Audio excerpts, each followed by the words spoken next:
Kinich was released at the very beginning of Natlan, and despite all of this time passing, he is both still the most recent Dendro character released, as well as the most recent 5-star male. So since a lot of you are going to be very excited to pick him up on his first rerun, we're going to go over his updated builds and teams. And trust me, he has a ton of new options to help you decide if you should get him and how to make the most out of him if you do. Welcome to Jello Impact, where we build and test every single character to help you decide who you want to wish for and build. For a super quick build guide, you're going to want to focus your talents on his skill. If you're a Kinich main, getting it all the way up to 10 is worth it. Completely ignore his normals, even though his skill hits, except for the charged up powerful skill, do count as normal attacks, but you still don't need to level up his normals, and taking his burst to 8 or 9 is the best idea. It does decent damage, but it's not worth crowning like the really high damage of his skill. For his build, Obsidian Codex is definitely your overall best choice. It's the easiest to build around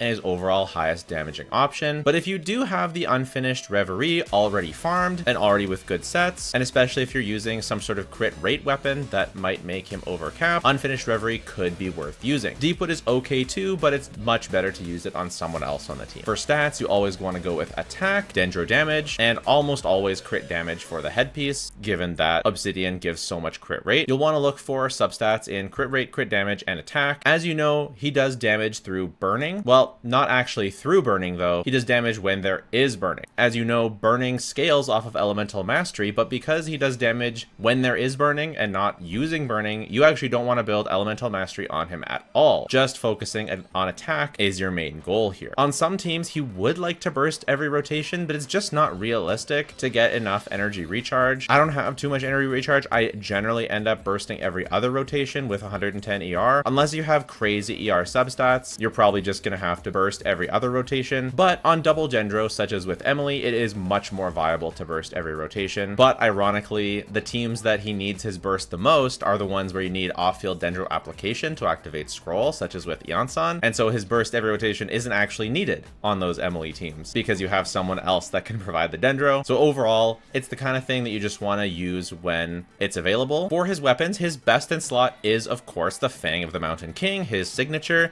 It's also an absolutely gorgeous weapon, truly drip impact moment. But if you happen to have 1,000 blazing suns instead and you're not using it on Moika, it is very, very close. He is able to pretty much fully activate everything about it, and it gives very similar stats and overall just a very similar DPS to his signature. So you can absolutely go for it if you have it, or skip wishing on it, as it is overall like the better value account pull. If you're interested, by the way, I did a full weapons tier list. I'll link it at the end. But his signature weapon, I mean, again, the drip is just so cool. It completes his look. It's what I would get if I was a Kinich main. Barring that weapon, Beacon of the Reed Sea is a very good choice. Other 5-star stat sticks, and the Earthshaker being his best free-to-play option. That's generally the one you want to go for if you don't have a 5-star option for him. If you want to check out this list, by the way, it is on Keqing mains. They're always linked down below. The reason they don't have 1,000 blazing suns is because it just hasn't been updated for Kinich since Moika's release. I imagine that they'll update his guide very soon though. I did want to go over some pros and cons as well as his gameplay tips before we get into teams. He's a very fun and unique character with a playstyle that you really don't have at all in Genshin. Spinning around the enemy with his grappling hook and then dealing little mini nukes is just super great and feels very satisfying when you can pull it off properly. He does have a ton of team options. In the beginning, it felt a bit more restrictive, but now with Yansan, Emily, well, he always had Emily, but the surprising addition Escoffier just gives some really creative and unique team building options. He's got lots of free-to-play options too that are still solid enough to clear, and different paths and routes you can go for, so you'll never really be stuck without at least a decent team for Kinich. He's very good against elemental checks because burning provides so much elemental application. He's very easy to build, good free-to-play weapon. With the Earthshaker, Codex is very easy to build. You don't really need to play around a shield with him. He has pretty solid interruption resistance and survivability on most of his teams. He's got a fair bit of skill expression for hardcores, which is both a pro and a con. It means his damage ceiling can be inaccessible for the most casual player. He's able to hit flying enemies no problem, as his grappling hook, even when the perpetual mechanical array is way up in the air, he can still grapple onto it, follow it around, and his skill really follows after enemies very nicely. I'd say for cons, he doesn't have the best AoE. His skill technically does have some AoE, and you can aim it to try and get the best AoE possible, but it can happen that you'll be missing enemies, and it's just not as reliable as some of the other recent DPS passes. Sometimes you get a grapple bug here and there where his grapple will attempt to go to an enemy, but it'll just send him flying off to the other end of the abyss, and then you gotta wait for his skill to come off cooldown. I really wish that if you missed the enemy, that his skill wouldn't be on cooldown. I'm imagining it's to prevent just exploration spamming missing grapples, but you could at least fix it for the abyss because no one's exploring the abyss, so that would be nice. It can be a little bit difficult to optimize his combos to like their skill cancels and different things, which I won't be going over his super high level stuff here. I do have a few tips for the more casual to intermediate Kinich main. The Dorito can be annoying and unreliable for most. I got a bit better at it when instead of, because you're kind of tempted to move right away after firing his skill, but if you just wait for the Dorito to appear, you generally have enough time to choose left or right. And so I found that that can be a more reliable way to hit the Dorito most times. Sometimes it's still far away and annoying and you accidentally go left or right and it can be annoying. I also do find that if you have medium or higher ping, I have around 100, sometimes it feels like to me that I have his skill full and I'm pressing skill, but I can't get the mini nuke out. And I feel like it's probably because of my ping. Maybe it's a skill issue.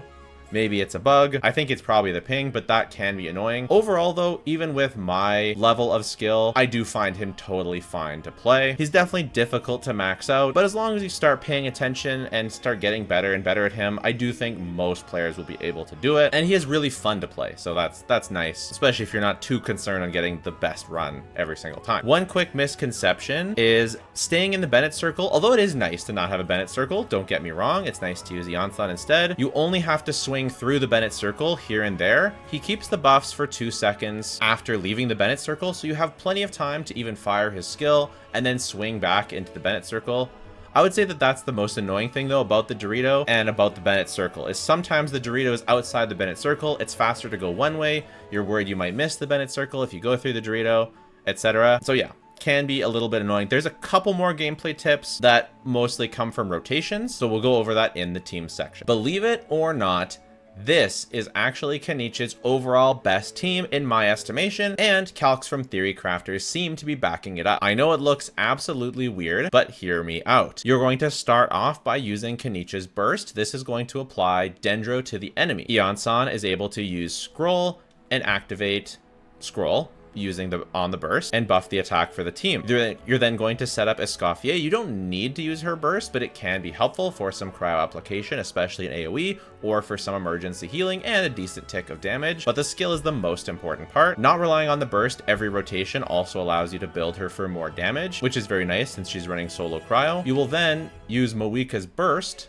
to melt some hits, which is a great amount of sub DPS damage. No, she's not the actual main DPS of this team. Just keep hearing me out. You'll then want to use Moika's skill after using her burst, and then go into Kinich's normal rotation, using his skill and doing damage. What makes this team so cool and work so well is that Escoffier is actually able to hold the Deepwood Memories artifact set, reducing Dendro resistance for Kinich. This allows Moika to be built on Codex, dealing full damage, and the burning applies so much reaction that Escoffier is able to melt a good deal of her hits as well. I tested her using the Favonius Lance, but since she doesn't actually need to burst every rotation, you can run a more damaging weapon. Granted, my testing was a little bit boosted by the first side Abyss buffs, but that can be easily made up for by running a more damaging weapon than Favonius Lance. Overall, Scroll on Ion-san is buffing Kinich, and so is Deepwood Memories on Escoffier, so this is actually not a Moika carry team that's just carrying Kinich. She just happens to be the best choice for this last slot because not only does she do a solid nuke, she also provides reliable off-field pyro application, and overall the team is just really synergistic and really fun. It definitely feels like we cooked with this one here, okay? But if you don't have a Escoffier, but you still want to play this type of team, you can do pretty much the same thing with Seatlali.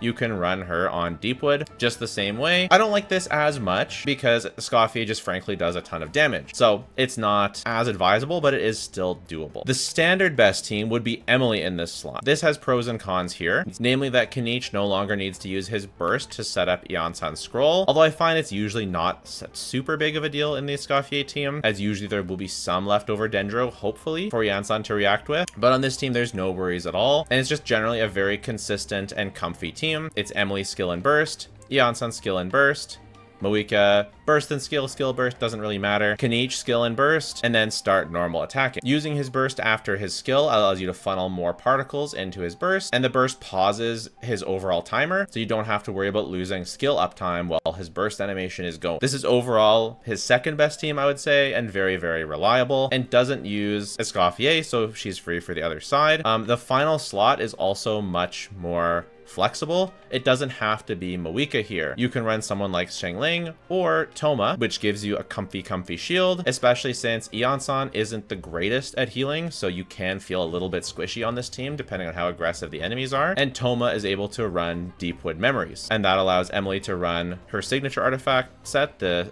Unfinished Reverie, which on the previous team, she's sort of better off using Deepwood, which can be kind of annoying for those who did farm her signature set. Better than Toma, though, is actually Pyro Traveler. You may not have thought about Pyro Traveler for this slot, but even if you don't run him or her on the scroll set and you run Deepwood Memories instead, they are still a better buffer than Toma. That's because with their Constellation 1, which is now activatable, they give 15% damage bonus to all types of damage for Night Soul characters such as Kinich. So 15% damage bonus is a lot better than the 15% damage bonus that Toma gives just to normal and charge attacks, which don't count towards Kinich's skill or burst. So Pyro Traveler, although not quite as comfortable as Toma, is overall the superior choice for damage and can even outpace the likes of Xiangling on this team due to fitting with the shorter cooldowns better and just giving a bigger buff when Xiangling's personal damage, if you're running Deepwood, is not that crazy anyways. Plus Xiangling can't really run very well with solo Pyro with Eon-san, so yeah, you are absolutely able to replace Eon-san with Bennett here, or even replace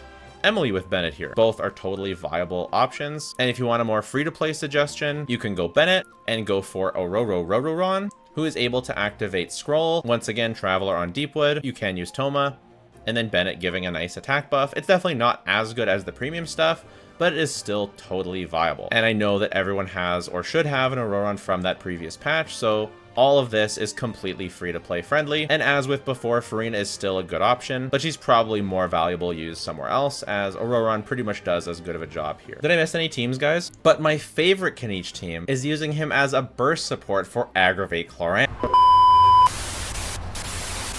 Overall, how does he stack up in terms of value and meta? Well, given that he is a fairly free-to-play friendly character, if you like him as a DPS and his playstyle, and you have the teams free, I think he's a reasonably good value pick for a DPS. Of course, he gains a lot from his premium options, and they clear a lot faster and a lot better, but even with his just free-to-play options, it's still honestly pretty solid. He's not locked to any particular 5-star or 4-star, which is awesome to see. Not that many characters are like that overall. In terms of raw power, he's really good too. He has some of the higher ceiling in the game, especially if you have skill and are able to max out his combos. I think he's absolutely a contender for top 5 or top 4 DPS in the game, depending on what you value, how good you are, what teams you have. He's definitely nowhere near the likes of Moika, and I would personally put him below Varessa and likely below Skirk. But other than that, I do think you could make an argument to put him anywhere else below that. He is absolutely one of the good DPSs in the game. I would never get him as a meta pull,